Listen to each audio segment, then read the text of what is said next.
What's up, guys? So today I want to talk about something that makes me real fucking sad.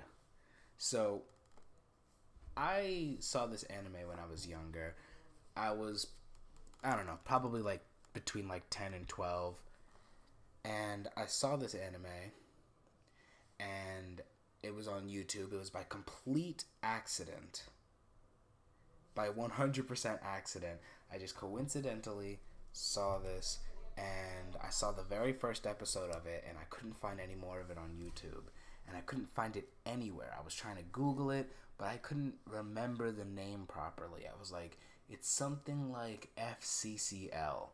And that's what I always thought, FCCL. So for several years, every once in a while, I would Google FCCL, hoping that I'll find the anime. And then a couple months ago, I typed in FLCL by accident.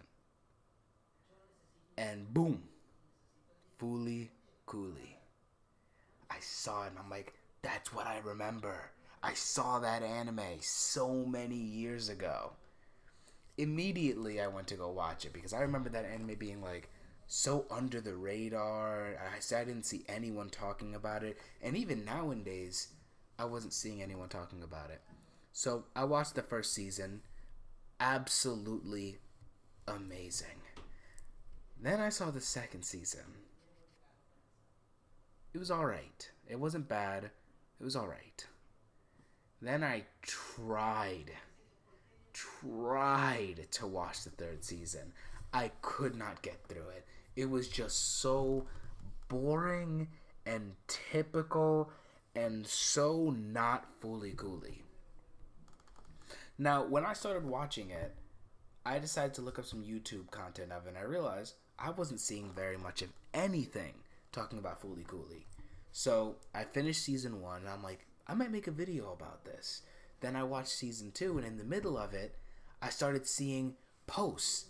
I started seeing videos from people that were talking about it, and it'll be like from these big YouTubers, and I'm like, what did I do? I waited 3 days, and now everyone's posting about it. I saw like 7 videos talking about Fooly Cooly on my front page, and I'm like, gosh dang it. That could have been me. I could have been the early adopter. Sadly, I missed the boat, and at that point, I had also, kind of stopped making YouTube videos for a while. So I just missed the boat entirely. I'm several months late. It has now been probably 3 months since I've watched Fooly Cooly, and I am depressed. But that's not what this video is about. This video is about the downfall of Fooly Cooly. Now, I learned a lot about Fooly Cooly in that time. I learned a lot about its production. I learned a lot about the people that made it. One thing that I don't remember, and that I'll never remember about almost anything, is the names of the people. So I will be referring to many people as just them or the creators, because I cannot remember their names.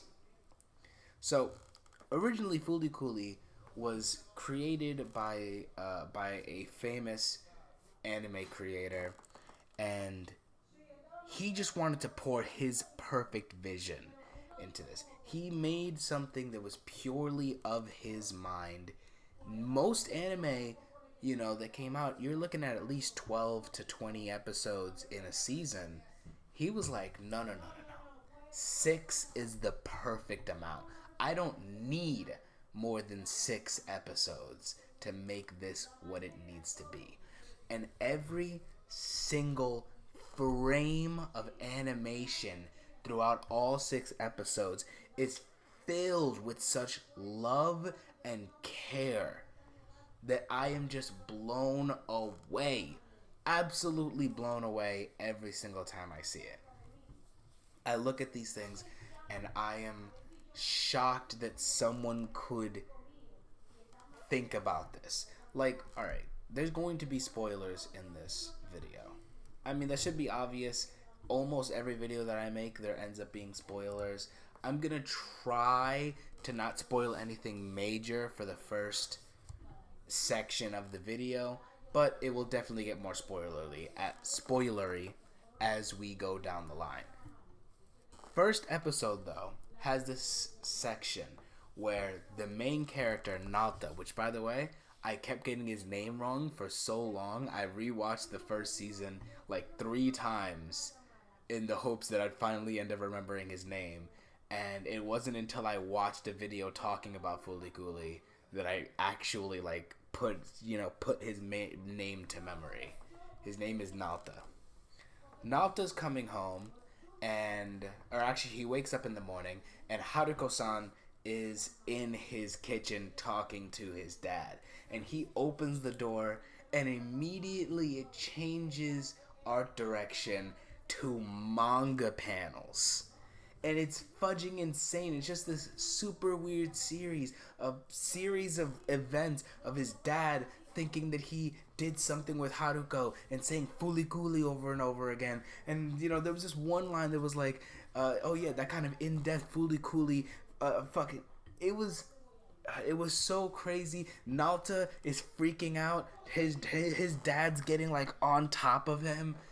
His grandpa is just in the background repeating Fooly Cooly over and over again. Haruko-san's just kind of playing it cool and making jokes in the background. And it just is so fudging insane to where if you put that in any other anime, the tonal whiplash would be like, what am I even looking at? Well, because it's Fooly Cooly and it was already insane from the beginning and you don't even know what to think already, it's like, yeah, of course there's manga panels in this anime.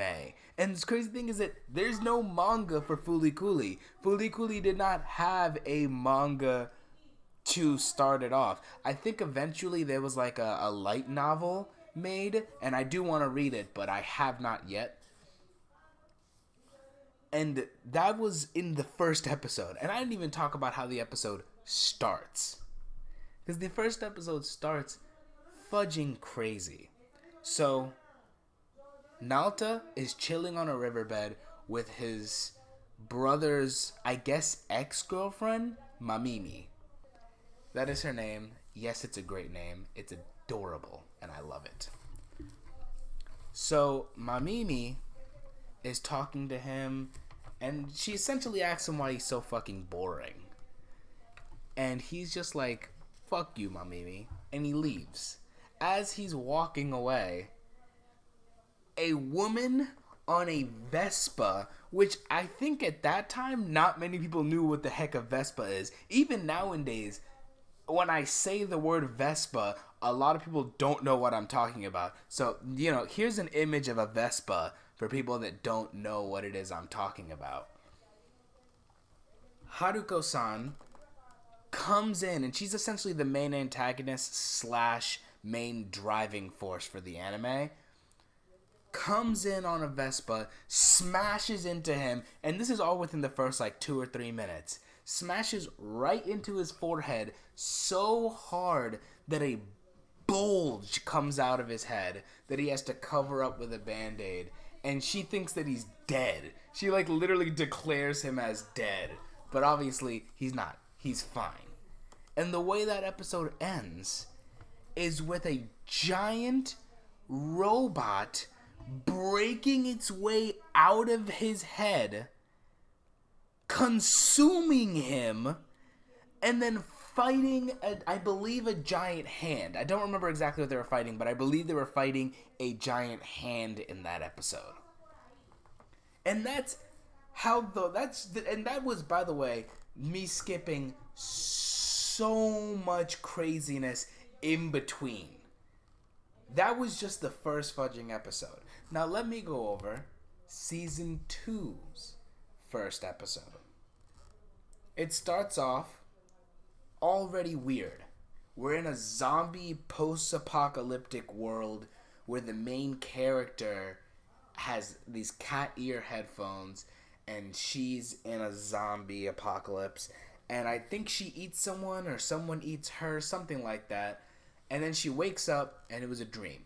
Great opening. A little weird, not super Fooly Cooly, but something I could see the creators of Fooly Cooly doing. So she wakes up, she goes downstairs to her mom. Her mom, does the hellos, and she essentially says, "Fuck you, mom," because, she's an edgy teen. Now, at this point, I got a weird feeling in my stomach. I got a very weird feeling in my stomach where I'm like, why is she so cold? I don't like that in a main character.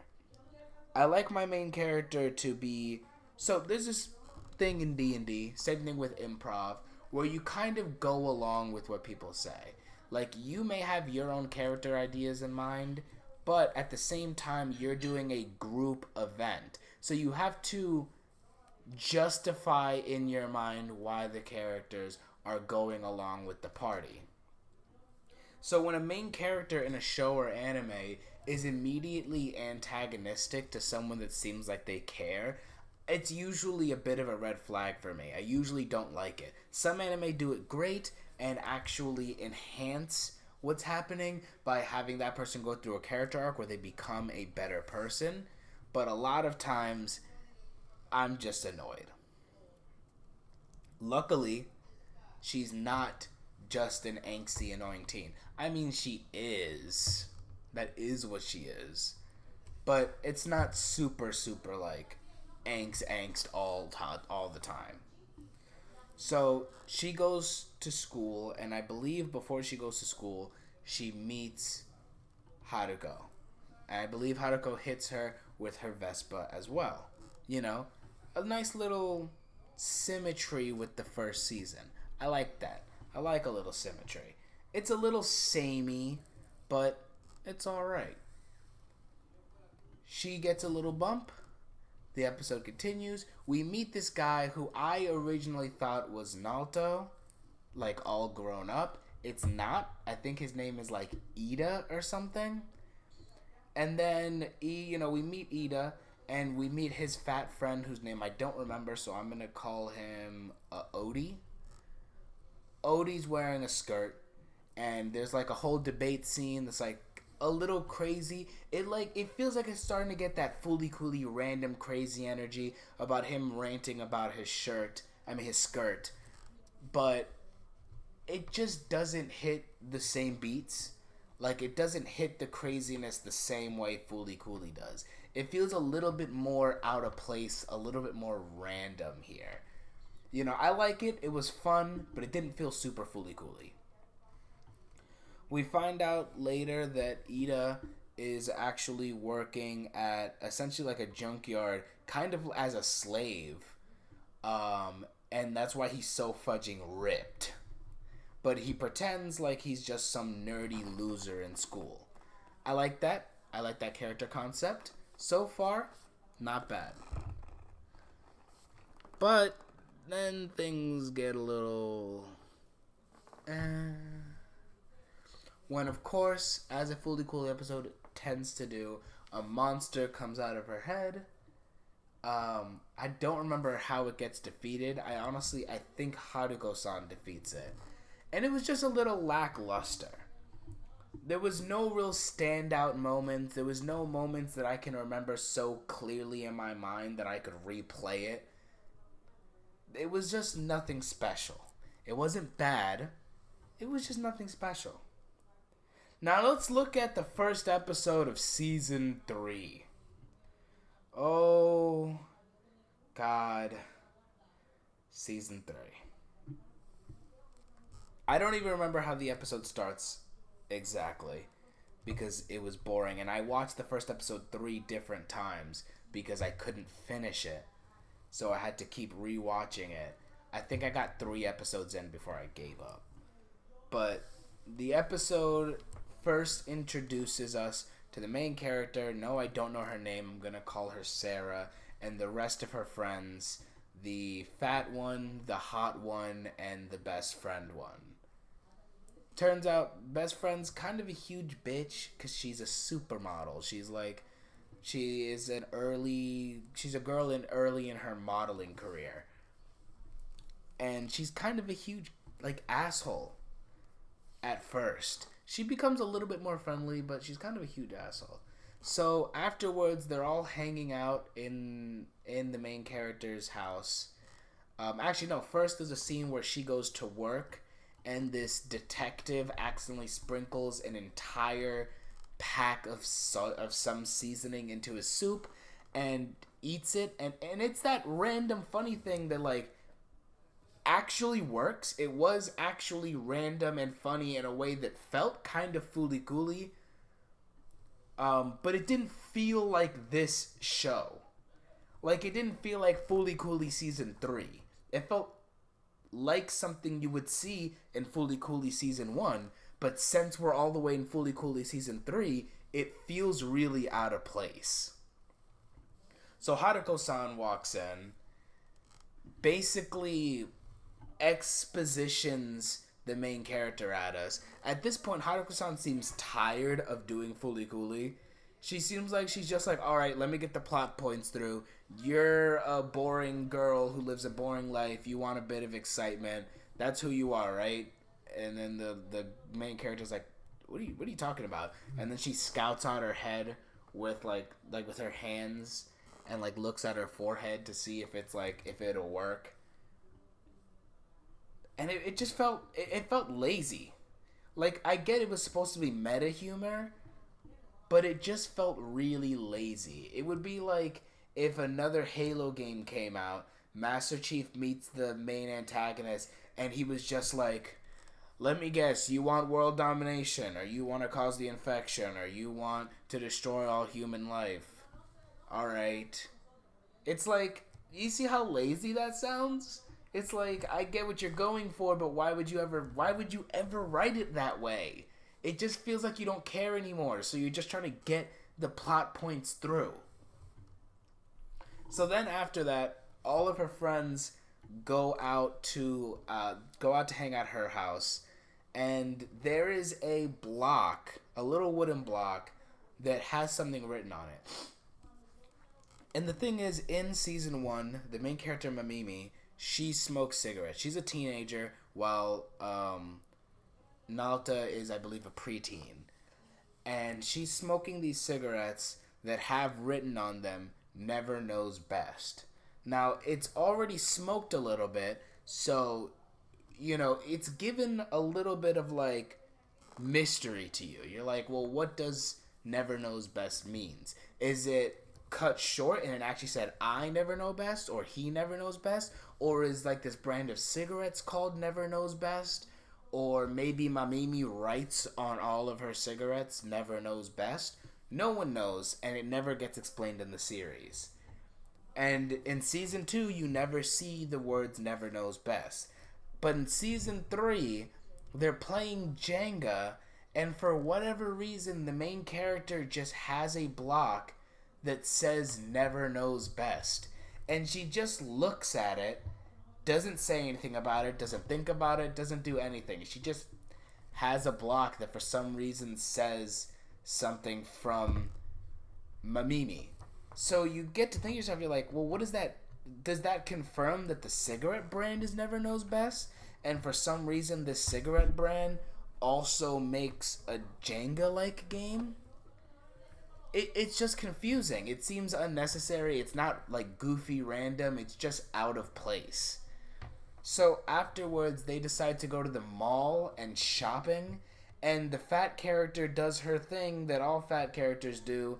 Oh, I want to eat. I'm hungry. And then every character looks at her and is like, you're always hungry. Oh, haha, so funny. They go back to their house, and the fat character starts building a bottle rocket. And so everyone gets super interested in building this bottle rocket. They get a bunch of decorations. They clear out a bunch of 2-liter bottles. And they build this like super cool bottle rocket. And it's a nice sequence that's like 2 or 3 minutes long. But I'm just looking at this and I'm like, what am I watching? Am I watching a slice of life anime? I thought I was watching Fooly Cooly. Where's the random? Where's someone saying the words Fooly Cooly?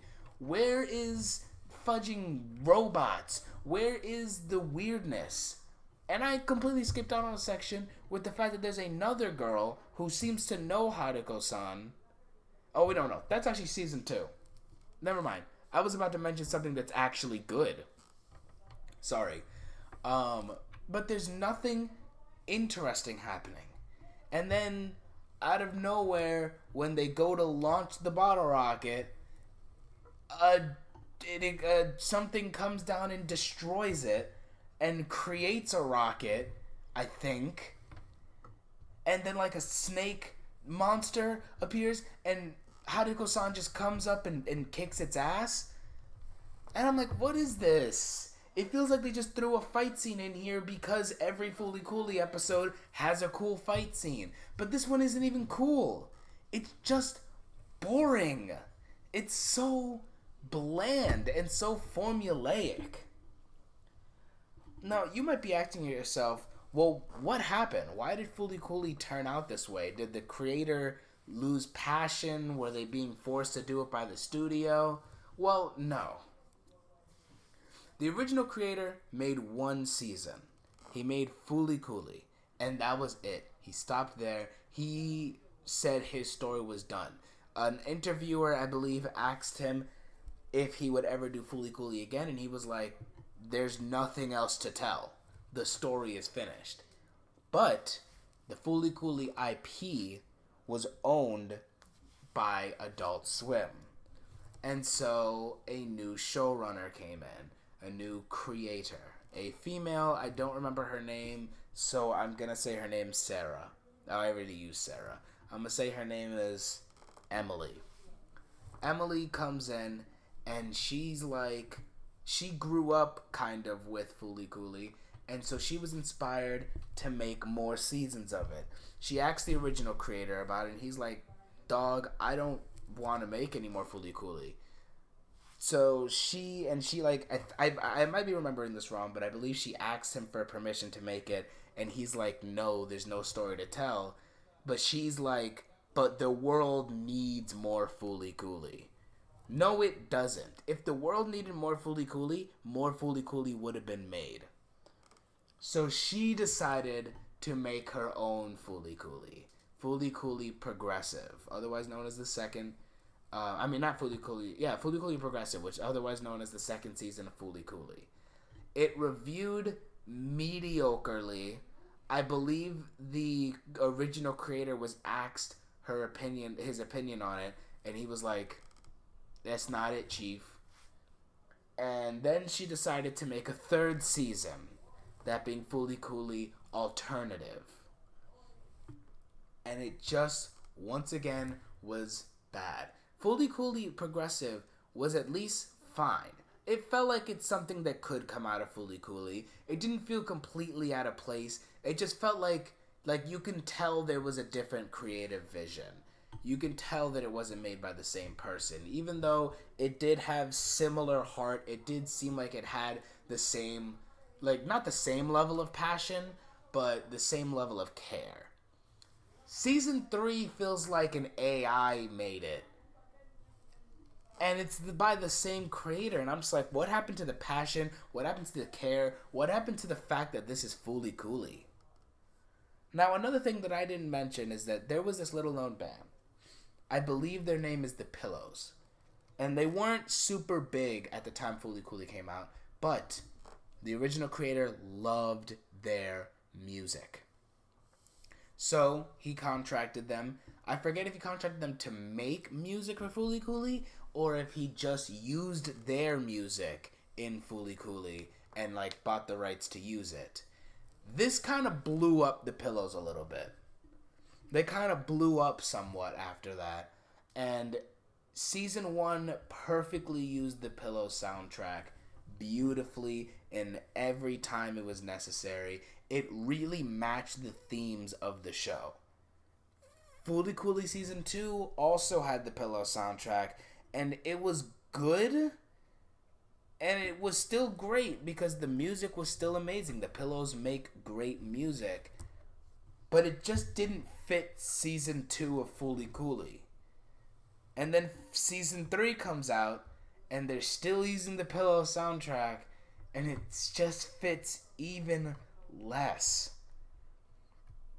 The problem with Fooly Cooly is you take this brainchild, a perfect amalgamation of someone's heart and soul, something that they poured all of their work into, to the point where they, in the last episode, they did the manga panel thing I told you about from the first episode, and they even did a meta joke saying, like, listen, I was told that we didn't have enough money to keep doing this manga thing, but I wanted to do it anyways. Because that was his brainchild. That was his heart. That was his soul. That was his creation. That was his baby.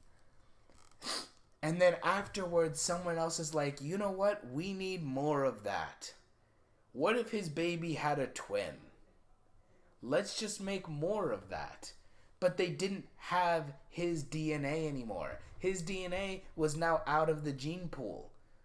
So what you had instead was the manpower, you had the money, you had the recognition, but the DNA of just someone who liked Fooly Cooley, who really enjoyed Fooly Cooley.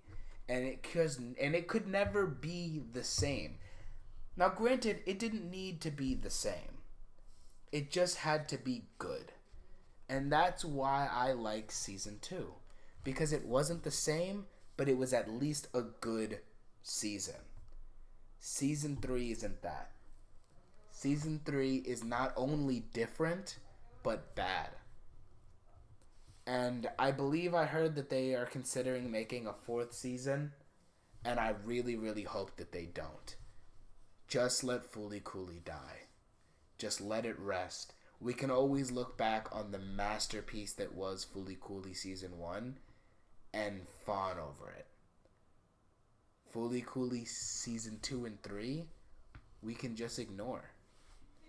Let the series die. Unless the original creator wants to come back and make another season of Fooly Cooley, let it die. Because I feel like in his heart, it already did. Thank you guys for watching.